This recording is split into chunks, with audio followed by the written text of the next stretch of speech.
X-Men Origins Wolverine. Well, frankly, this wasn't the movie I was expecting all year. While it remains a great action ride, X-Men Origins Wolverine lives up to its title and would not have gone well with the title Wolverine the Movie. Why? Because it is more of an origin story than a film itself. As you probably know, the story documents the past of one familiar razor-sharp-clawed superhero back in his glory days. But from the beginning of the film, it's almost a blur, and I'm not specifically talking about the credit sequence. It felt like everything had been rushed together, and there wasn't until the middle of the first act that the film finally got a chance to catch its breath. But don't worry, there are some good points to this film. Hugh Jackman really takes the character of Wolverine further than he's ever gone before in any of the X-Men films previous. The personality remains the same, but it's also going to an entirely different level. And Liev Schreiber takes on the hold as antagonist Victor Creed, who actually sells a very good performance as this wild, pushing psychotic loose cannon. However, the antagonist's shoes aren't completely filled in this film.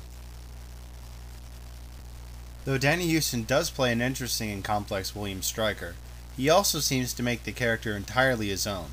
Aside from motives and intentions, he really doesn't have a lot of Brian Cox in him, and that's including the southern accent.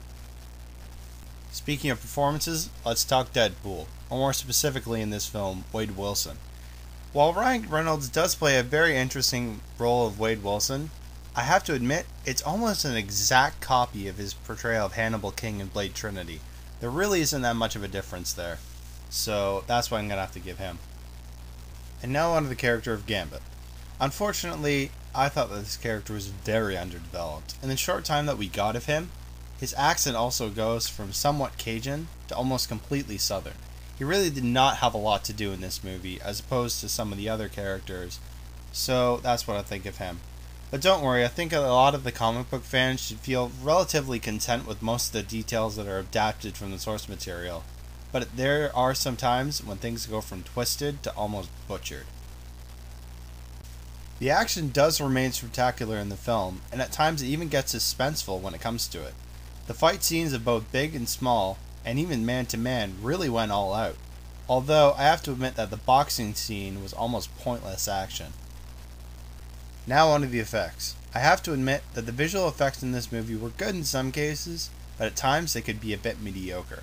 When I first saw Wolverine's claws in the bathroom scene, I thought that the original 3 movies had done a better job with those visual effects towards the claws.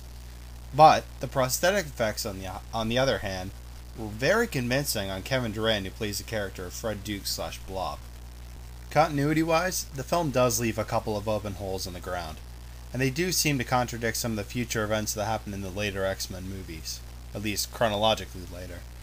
But overall, I give the film a 5.5 out of 10, but I still think that it's a great action movie and it's worth checking out for Wolverine fans. And don't worry, I still view this as much better than X-Men The Last Stand.